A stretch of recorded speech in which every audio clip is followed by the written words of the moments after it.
Bueno, acabamos de leer la segunda epístola de San Juan y la tercera epístola de San Juan, según los nombres que tenemos aquí. Primero que todo quiero compartir y después veremos párrafo por párrafo los textos, pero es muy útil y benéfico leer las cartas antes de hablar del contexto histórico. Bueno, ¿qué podemos decir? Primero que todo voy a compartir con ustedes sobre las cosas que sabemos, o sea, donde hay un consenso entre los eruditos y académicos y los que estudian la Biblia. ¿Cuándo fueron escritas estas cartas? La gran mayoría de los eruditos de la Biblia dirían entre el año 90 y el año 100. También existe un consenso pleno de que tercera de Juan, segunda de Juan y primera de Juan vienen del mismo autor. Como acabamos de ver, leyendo los dos textos juntos, vemos muchas palabras y expresiones que surgen, más que todo la palabra verdad. Y también al final dice, quiero hablar cara a cara. Y hay otros ejemplos que podríamos ver más tarde. Entonces, hay un consenso en cuanto a la fecha entre el año 90 y 100, y también existe un consenso de que la ciudad o la región de donde vienen estos textos es Éfeso, ¿se llama en español la ciudad? Éfeso, la ciudad de Éfeso. No sé si sabéis, pero hay una tradición, pues diría bastante fuerte, que San Juan estaba en Éfeso y que también Santa María pasó y falleció en Éfeso. Bueno, quizás se durmió y bueno, esas cosas nadie estaba allá, entonces no sabemos, y como anglicanos no decimos que hay una doctrina que todos tienen que creer, pero pasó sus últimos años María allá también en la ciudad de Éfeso, y así cumpliendo el mandamiento de nuestro Señor que dio de la cruz, que acabamos de considerar y contemplar hace unas semanas, cuando le dice a Juan que cuide a su madre. Entonces, existe un consenso en cuanto al lugar de origen, en cuanto a la fecha, pero ahora hay unas preguntas en cuanto al autor. Pues dice que es San Juan Apóstol. Vamos a ver dos opiniones principales en cuanto a quién es el autor.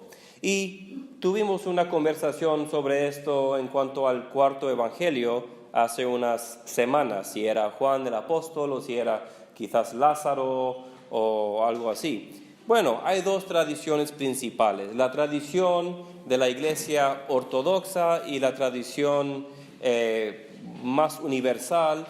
Nos dice que el autor de estas cartas, de estas tres epístolas, es precisamente el mismo hombre que escribió el cuarto evangelio y que es precisamente el apóstol Juan. Ahora hay también otra posición que vamos a encontrar más que todo entre los eruditos y académicos de hoy. Muchas personas escuchan esto y piensan que es una diferencia muy grande, pero os voy a decir después por qué la diferencia no es tan importante en mi opinión. Y esto es que las tres epístolas vienen de un autor y el cuarto evangelio viene de otro autor. Pero, ¿por qué me parece que no es tan importante esto? Porque aunque sea un autor o dos autores, viene de la misma comunidad, que es la comunidad de la ciudad de Éfeso o la región de Éfeso. Éfeso es una ciudad y también es como Madrid, o sea, podemos hablar de Madrid, pero también de la comunidad de Madrid. Y eso es común hoy en día y también en el pasado era común. Entonces, si es un autor que es el mismo apóstol o son dos autores que vienen de la misma comunidad apostólica, pues no me parece la diferencia súper importante. También existe una pregunta que me parece sumamente interesante, que tiene que ver con el orden. Ahora, nosotros tenemos primera de Juan, segunda de Juan y tercera de Juan, no porque nadie en la iglesia temprana o primera pensaba que se habían escrito en ese orden. Primera de Juan viene primero, ¿por qué? es más extenso. Y además de eso, veremos que Primera de Juan quizás ni siquiera es una carta. Vemos, es como un prólogo o quizás un conjunto de sermones o de dichos, de enseñanzas. Pero Primera de Juan, si lo leéis más tarde, veréis que no comienza y no sigue el mismo formato como estas dos cartas personales, que siguen un formato muy preciso y muy bien definido, que es la salutación, después una acción de gracias, después una advertencia, después notas personales y después la esperanza de visitar en persona, o como dice el autor, para visitar y hablar que cara a cara. La primera epístola de Juan no usa este formato para nada, y eso pues nos da la idea de que quizás no era originalmente una carta, sino un sermón, un grupo de dichos, pero que también viene del mismo maestro o de la misma comunidad apostólica joanina que es de Éfeso. Entonces existe la pregunta, ¿qué viene primero? O sea, ¿qué es anterior? ¿Las cartas joaninas o el cuarto evangelio? Bueno, os voy a dar un argumento para cada posición, simplemente para que entendáis qué interesante y qué tan difícil es la pregunta.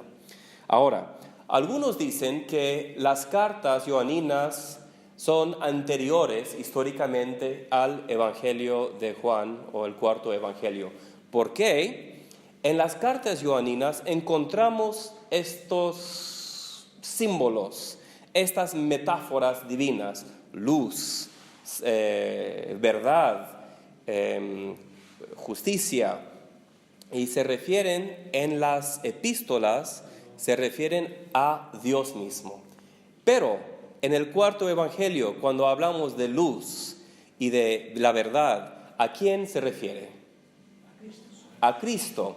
Entonces, el argumento sigue así. Las cartas son anteriores porque demuestran un desarrollo teológico y cristológico más básico, más rudimentario en comparación al cuarto evangelio. El cuarto evangelio ya nos demuestra una comunidad, la comunidad de Éfeso, la comunidad de Juan, la comunidad joanina, que ya ha tenido más tiempo para considerar quién es el Cristo.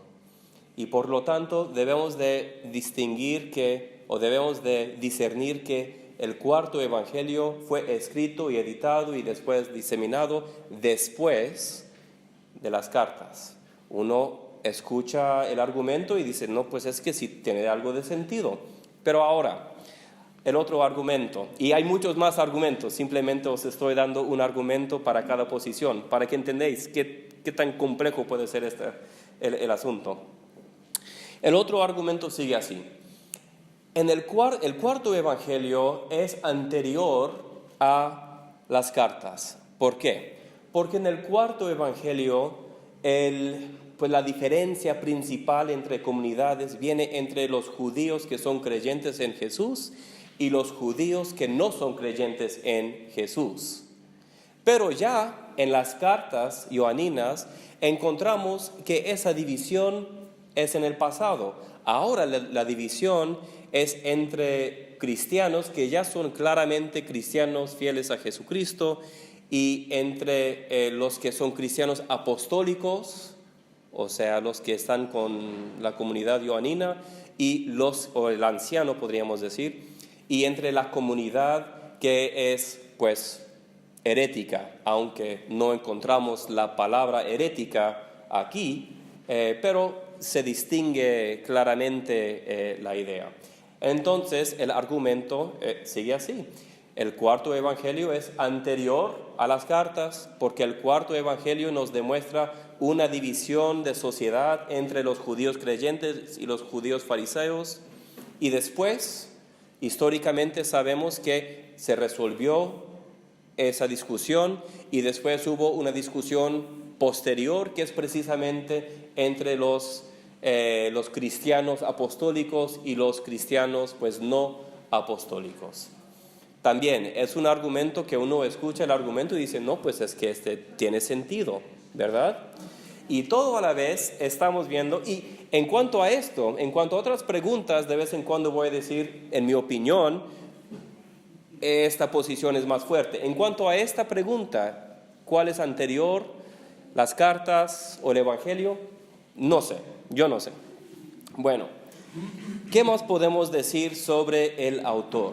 Hemos dicho que es un hombre apostólico de la comunidad de la ciudad o de la región de Éfeso, y además de las 3 cartas y el cuarto evangelio, podemos identificar a una carta más, a un texto más en la Biblia que pertenece a esta tradición efesiana, podríamos decir, a esta tradición efesiana. ¿Cuál sería esta carta? No es el Apocalipsis. El Apocalipsis lo vamos a dejar al lado porque sí. ¿Cuál es? La carta a los Efesios, sí, la carta a los Efesios, que podría de hecho ser, pues es un texto sumamente efesiano. Hay muchas preguntas sobre esta carta. Algunos han dicho que de hecho es una liturgia con un sermón que proviene de Éfeso, no es dirigido a la ciudad de Éfeso, pero no vamos a tocar eso. Pero lo que vemos en la carta o el texto de Éfesos es que vemos otras palabras y conjuntos de palabras, frases que aparecen también bastante en el cuarto evangelio y también en las cartas joaninas. Entonces, podemos identificar al texto de Efesios como otra parte de esta tradición efesiana de la Escritura. ¿No hay una de las cartas pastorales dirigida a Timoteo que es efesiana también? Sí, pero normalmente identificaríamos a eso con las cartas paulinas. Éfesos, el texto de Efesios no es claro que es paulina. Bueno, es paulina en cuanto al pensamiento, pero si Pablo lo escribió, no es completamente claro porque los textos más ancianos no nos dicen eso. Bueno, pero Éfesos es para otro día. Bueno, entonces, ¿qué es lo que estamos viendo? ¿Por qué estudiar estas epístolas tan breves, segunda de Juan y tercera de Juan? Personalmente me gustan mucho porque para mí nos dan un snapshot. ¿Hay alguna palabra en español para snapshot? Por ejemplo, los atletas cuando están corriendo, si tomas una foto normal de ellos, pues sale ¿qué? Borroso. Pero si tomas una foto de ellos con una cámara muy rápida, se le ve, nada más por un momento en el tiempo. Y aquí con estas 2 cartas tenemos 2 imágenes, snapshots, de cámara lenta, sí, para describir cómo era parte de la iglesia pues como hemos dicho, a fines del primer siglo. Bueno, ¿qué más podríamos decir? Vamos a comenzar entonces con la tercera epístola. También existe la pregunta del orden en que fueron escritas estas cartas. Los que ordenaron el Nuevo Testamento para ellos no era importante poner a los libros en un orden cronológico. Por ejemplo, las cartas de Pablo a las iglesias, ¿en qué orden están? De largo a corto. Eso es, de largo a corto.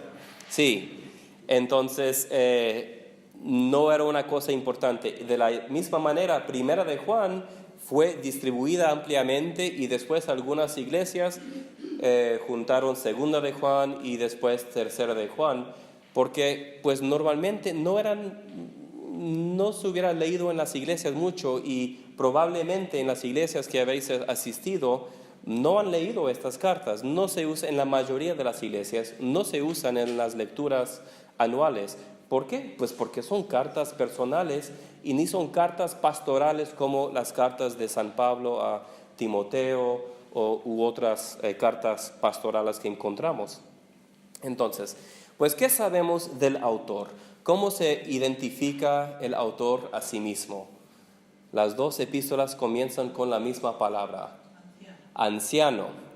Ahora, anciano en español, pues la palabra griega es presbítero, pero en español, igual que en griego, tiene dos sentidos. ¿Qué puede significar anciano en español?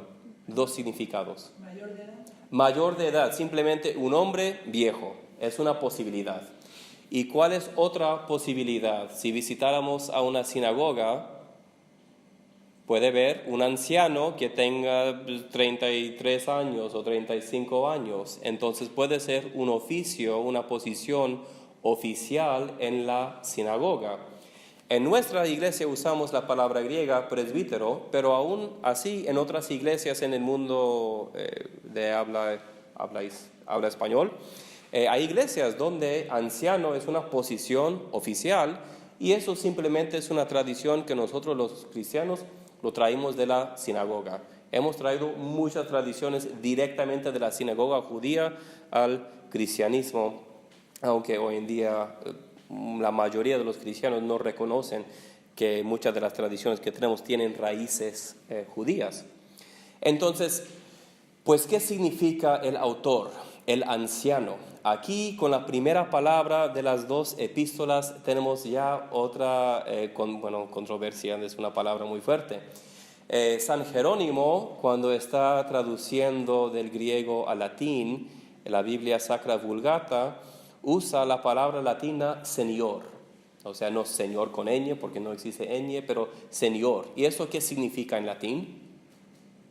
Viejo, un hombre viejo, ¿sí? Entonces Jerónimo quiere decir que, bueno, pues simplemente aquí señala un hombre antiguo. Pero en la tradición ortodoxa, especialmente en las iglesias orientales, ellos han visto esto como un título eclesiástico, presbítero. Y en la tradición ortodoxa, por supuesto, como había dicho antes, se identifica al autor con el mismo apóstol Juan. Y si eso es cierto, es un ejemplo muy bello de un hombre humilde, ¿verdad? Aquí un hombre que es un apóstol y simplemente se identifica a sí mismo como un anciano o un presbítero. Es interesante, importante teológicamente reconocer que un obispo, que una persona a ser consagrado como obispo, ya tiene un oficio nuevo, pero no deja de ser presbítero. Todo obispo es un presbítero. El obispo es uno de los presbíteros que tiene autoridad y prerrogativas adicionales, pero no deja de ser presbítero cuando es consagrado, ordenado como obispo. Y eso simplemente es teología que tenemos en común los anglicanos con los ortodoxos y los católicos también. Bueno, entonces el autor simplemente dice que es el anciano. Vamos a comenzar con la tercera epístola. ¿Por qué? Porque pienso que fue escrito antes de la segunda epístola. Las razones son un poco esotéricos, entonces no nos vamos a meter en eso hoy. Pero bueno, el anciano a Gayo, el amado a quien amo en la verdad. Aquí vemos la palabra amor que conocemos muy bien del cuarto evangelio también y también de la primera epístola de San Juan, donde encontramos versículos famosos como Dios es amor pues muchos otros versículos muy conocidos. Entonces, el amado a quien amo en la verdad, esa palabra otra vez, verdad, es una palabra muy joanina. El amor, la verdad, otras palabras joaninas, luz, justicia, y vamos a ver estas palabras surgiendo muchas veces en la literatura joanina. Amado, yo deseo que tú seas prosperado en todas las cosas y que tengas salud, así como prospera tu alma. Entonces este hombre como anciano, como pastor, está simplemente compartiendo con Gayo, que es un amigo amado, un hermano que trabaja con él, que ha trabajado con él, con el anciano en el pasado, que le desea bien. Pues mucho me regocijé cuando vinieron los hermanos y dieron testimonio de tu verdad, de cómo andas en la verdad. En la literatura joanina, verdad no es simplemente una pregunta filosófica, no es simplemente como diríamos en la filosofía hoy, que es una cosa verdadera, es una cosa que corresponde a la realidad. Pero para esta comunidad la verdad tiene que ver con una forma de vida que se caracteriza por fe en Dios. Una persona que está caminando con Dios siempre, andando en la presencia de Dios. Entonces, verdad, en la literatura johanina es una cosa muy relacional, muy personal. No es simplemente una palabra filosófica o hasta teológica.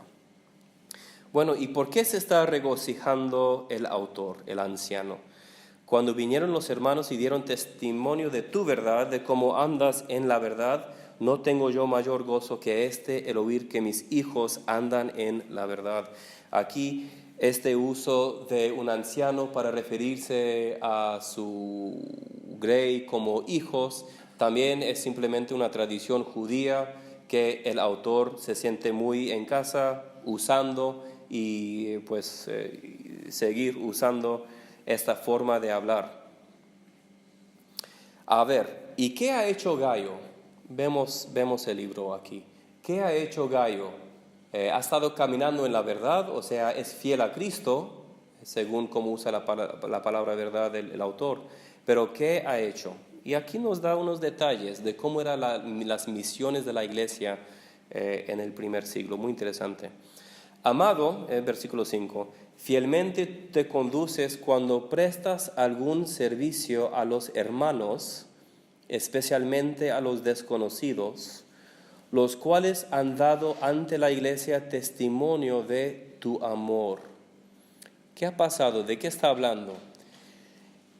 Pues está diciendo que Gayo ha ayudado a algunos hermanos, hasta hermanos que Gayo no conocía personalmente. Pero seguimos. Y después esos hermanos regresaron de la ciudad de Gayo, y no sabemos la ciudad de Gayo, no sabemos la ciudad de la señora, que vamos a hablar más de ella, que surge en la segunda epístola. No sabemos dónde estaban. Pero el caso es que habían salido unos hermanos, hasta hermanos que Gayo no conocía. Gayo los había ayudado y después habían regresado otra vez probablemente a la ciudad de Éfeso y habían dado testimonio de la hospitalidad de Gayo ante la iglesia. La palabra hospitalidad en griego es interesante, es xenofilia y significa el amor a los extranjeros. Escuchamos mucho hoy en día de xenofobia, que es el temor irracional a los extranjeros, pero también existe xenofilia, el amor a los extranjeros. Entonces, vamos a ver un poco más, versículo 6. Y harás bien en encaminarlos como es digno de su servicio de Dios, a Dios. O sea, estos hermanos no simplemente son hermanos que están viajando porque pues quisieron viajar o porque hacía mucho calor en Éfeso, ni eran pues mercantes o comerciantes ni nada así, simplemente, pero vemos aquí que eran hombres que o hermanos que habían salido de la ciudad de Éfeso por el ministerio, para que continúen su viaje. Okay, versículo 7. ¿Por qué habían salido? Esto es muy interesante este versículo. Porque ellos salieron por amor del nombre de Él, sin aceptar nada de los gentiles. Hay dos cosas controversiales aquí en este versículo.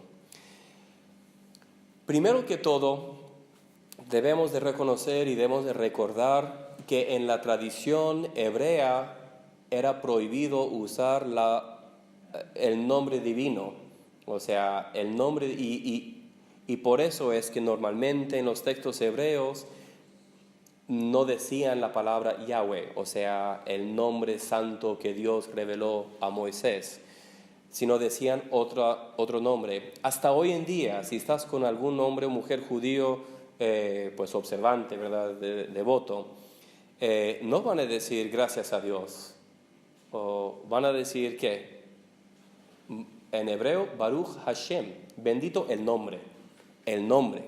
Es muy interesante viviendo en Israel, si ocurría algo bueno, un cristiano árabe decía Nashkur Allah, damos gracias a Dios, que es parte de una cosa que decimos siempre, damos gracias al Señor, damos gracias a Dios en nuestra liturgia. Los musulmanes decían Alhamdulillah, que significa la alabanza sea a Dios. Pero el judío no va a decir estas cosas ni en árabe ni en hebreo, va a decir Baruch Hashem, bendito sea el nombre. ¿Por qué? Porque no quería decir el nombre. Entonces aquí, muy interesante, el autor al aparecer está usando esta frase que es completamente judía. Pero ha habido un cambio, porque ¿quién es el nombre aquí? Ha cambiado en 6-7 décadas el significado del nombre, ya no es Yahweh, han salido por el nombre de Jesucristo. Entonces vemos aquí continuidad con la tradición hebrea, pero también vemos una ruptura, un cambio de significado. Porque ellos salieron por amor del nombre de Él, o sea, del nombre. De Él no aparece en el griego, sin aceptar nada de los gentiles. Otra pregunta, ¿quiénes son los gentiles? Los gentiles simplemente son no creyentes, o sea, no cristianos. Se había cambiado el significado de la palabra gentil a simplemente los paganos, o de hecho estaba hablando de una comunidad donde la mayoría de los creyentes aún eran cristianos judíos. No nos es muy común hablar de cristianos judíos o judíos cristianos hoy en día, pero en el primer siglo no era nada raro. Y de hecho tenemos un texto entero en la Biblia, el de los Hebreos, que se dirige a estos cristianos judíos. Bueno, pues no sabemos precisamente de qué está hablando, pero el caso es que estos hombres que eran misioneros, ¿verdad? Vamos a usar una palabra latina. ¿Qué significa la palabra latina misionero? Alguien que ha sido mandado. Es el mismo significado que tiene la palabra griega apóstol. El apóstol es alguien que ha sido mandado. Es el mismo significado, una palabra latina, otra palabra griega. Aunque no dice la palabra misionero aquí, ni apóstol, pero es claro que estos hombres han sido mandados de la iglesia del anciano, han estado viajando. ¿Por qué? Por amor del nombre de Hashem, y no están recibiendo nada de ayuda de los no creyentes o quizás de los que no eran creyentes judíos, no sabemos. Pero aquí vemos algo muy interesante, vemos cómo era la misión de evangelizar y quizás plantar iglesias en el primer siglo, en un lugar, quizás en otras partes del imperio era totalmente diferente, ¿verdad? En muchas partes de la iglesia no tenemos muchos detalles históricos de cómo expandió y creció la iglesia, pero aquí tenemos una imagen muy interesante de un lugar en un periodo de tiempo de cómo estaba creciendo la iglesia, que la iglesia estaba mandando a lo que hoy diríamos evangelistas o misioneros para ir viajando de ciudad en ciudad, y a veces se quedaban hasta con otros cristianos que no conocían. Y era precisamente lo que estaba haciendo Gallo. Gallo estaba dando la bienvenida, estaba ejerciendo hospitalidad o xenofilia con estos hermanos, hasta hermanos que él no conocía. Y el anciano está muy gozoso porque Gallo está haciendo esta buena obra.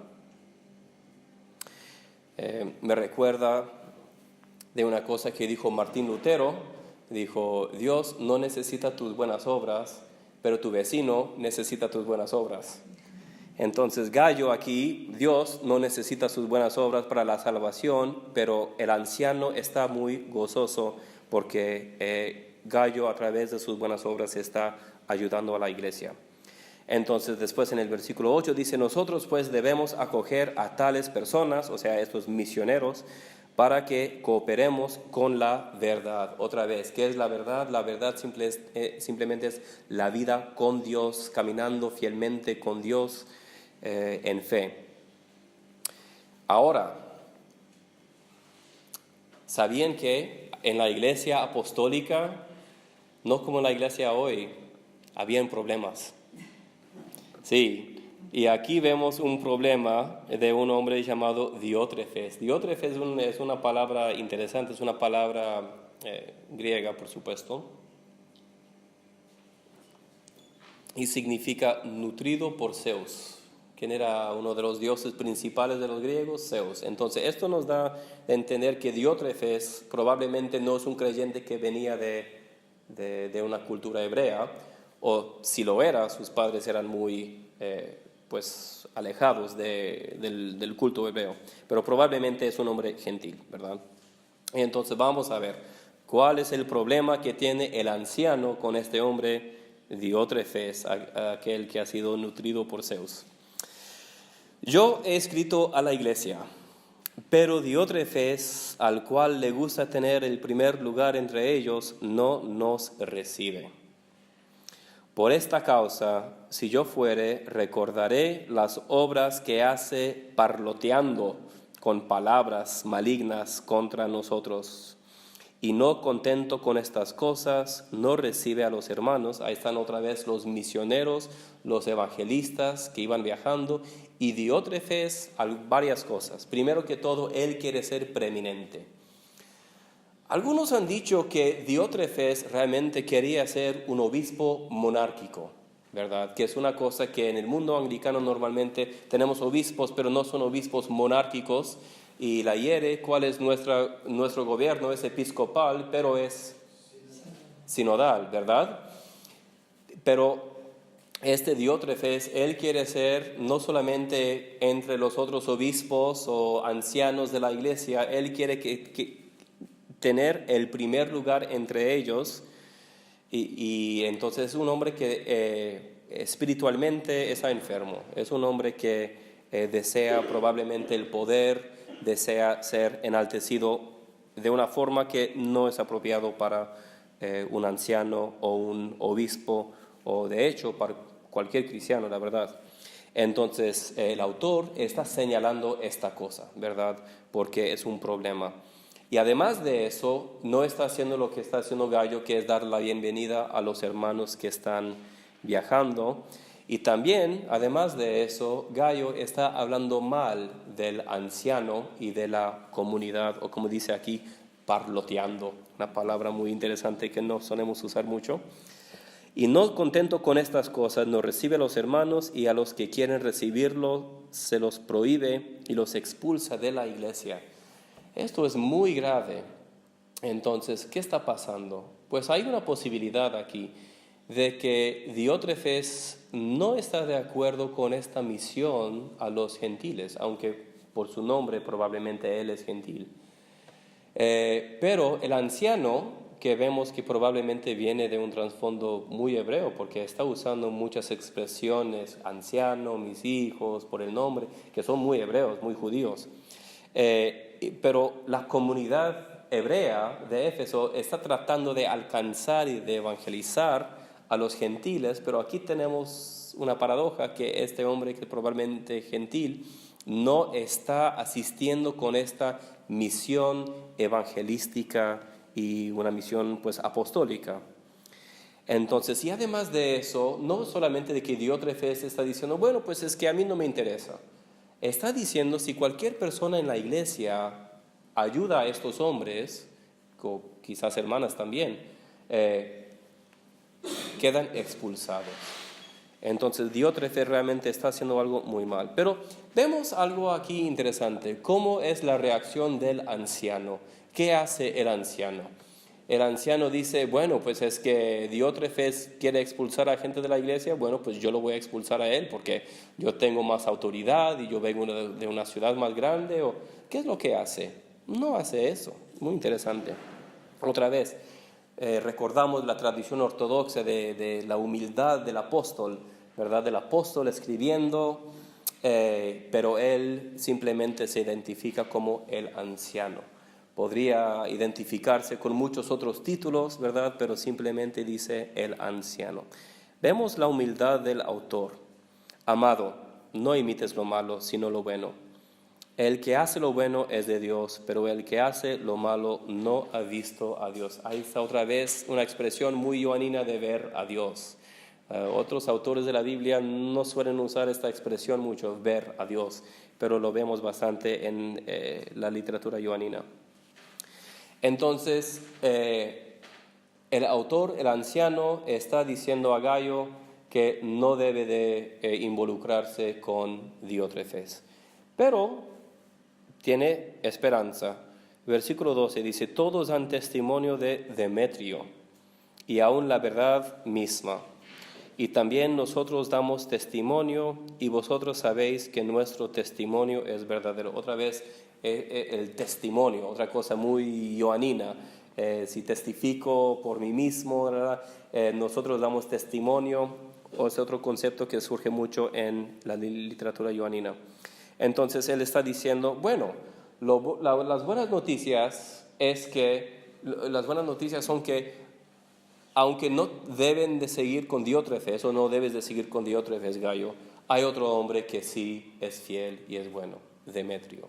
Ahora, ¿quién es este Demetrio? No sabemos nada de él. Hay diferentes posibilidades. Primero que todo, podría ser que Demetrio es precisamente el mensajero que ha traído la carta del anciano a Gayo. Es una posibilidad. Otra posibilidad, y creo que es más probable, una de estas posibilidades, es que Demetrio es alguien que está dentro de la iglesia de esta ciudad o este pueblo que no sabemos dónde es. Entonces, el anciano, aunque no lo dice específicamente, tiene la esperanza de que haya una alianza, una cooperación entre Gayo y Demetrio. Podría ser que Demetrio era uno de los líderes en la iglesia de Diótrefes, o quizás hasta otra iglesia, pero el caso que es que hay un hombre fiel, Demetrio. Entonces, aún así, aún con el caso de Diótrefes, y aunque Gayo tiene la instrucción de no tener nada que ver con él, la buena cosa es que Demetrio es hombre fiel. Entonces, versículo 13 al 15 son las salutaciones finales. Yo tenía muchas cosas que escribirte, pero no quiero escribírtelas con tinta y pluma, porque espero verte en breve y hablaremos cara a cara. La paz sea contigo, los amigos te saludan, saluda a los amigos y cada uno en particular. Bueno, pues aquí hemos concluido con la tercera epístola de San Juan. No sé qué hora es, si tenemos hora para seguir con la otra. Bueno, son las 8:30. Bueno, pues lo dejamos aquí para hoy entonces y tendremos un tiempo para conversación. Yo quiero saber vuestras ideas y si queréis algún otro día podemos meternos en la segunda epístola de San Juan, que también es muy interesante, pero la tercera más interesante por mí porque es una de los pocos textos que tiene que ver específicamente con misioneros y evangelismo. Gracias.